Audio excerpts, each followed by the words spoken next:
اعلنت حركه شباب 6 ابريل عن تدشين حمله اسمها انزل، ايه الهدف من الحمله دي؟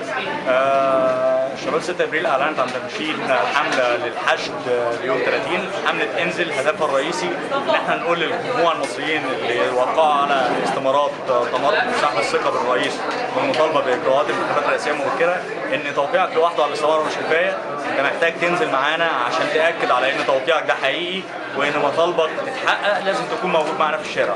هو ده هدف انزل. نزول الحركه هتبقى تحت رايه التمرد ولا هتبقى لها شغل خاص في الشارع يوم 30 يونيو؟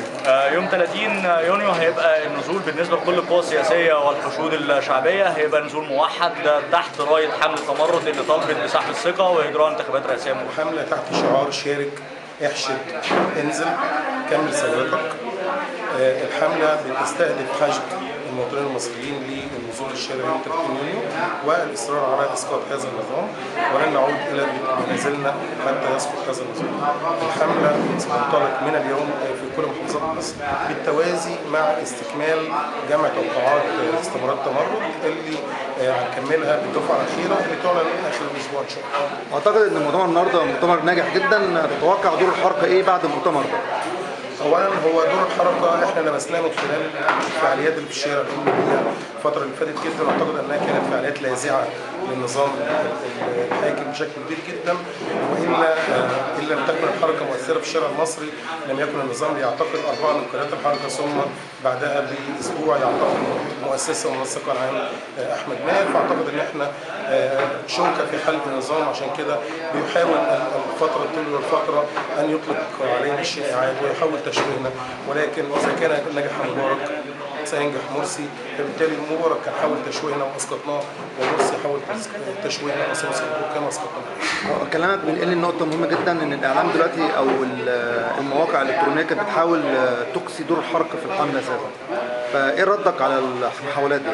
كل من يحاول عرقله الثوره المصريه يحاول عرقله 6 ابريل بشكل كبير جدا، لانه يعلم مدى تاثير 6 ابريل في الشارع المصري. يكفي انها حركه ثابته المواقف ثابته المبادئ، يكفي ان فئه عصير الليمون هم من يكسبون المعارضه زخما شديدا. بالامس القريب كنا من المؤيدين ومن الداعمين ومن الاسباب الرئيسيه لايصال الدكتور محمد مرسي الى سده الحكم، واليوم نحن من سنصل. انزل هي هدفها ان الناس تنزل الشارع يوم 30، ما تكتفيش بس بتوقيع على استمارة التمرد. الخطوه الثانيه في ان احنا نشيل مرسي ان احنا نقدر نكون قوه وطنيه وحيده كامله، هي ان احنا ننزل يوم 30 يونيو. بنقول في اليوم دوت انزل دافع عن بلدك، انزل دافع عن ما يكونش فيه عنف في البلد.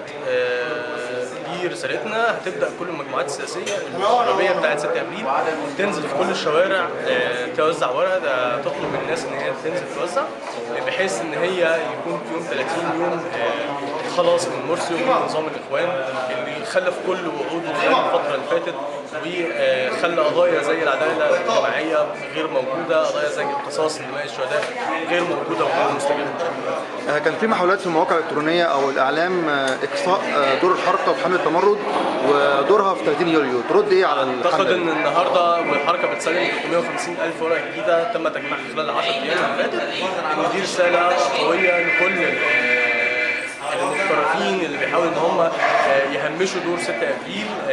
دي رساله قويه ل 6 ابريل بتشتغل مش بتتكلم كتير. 6 ابريل عنوانها الشغل في الشارع، عنوانها التحدي بالارقام، التحدي بالتحركات بتاعتها، مش ان هي تقعد على الانترنت وتلقح كلام او ان هي تطلع اشاعات حوالين 6 ابريل. الاشاعات اللي بتطلع دي شغل مخابرات مش شغل قوى سياسيه عايزه تحط ايديها في كل القوى الثوريه. احنا رسالتنا حقيقيه، اللي عايز يشتم احنا 6 ابريل بندي ايديها لكل القوى الثوريه بحيث ان احنا نقدر نكمل ثورتنا.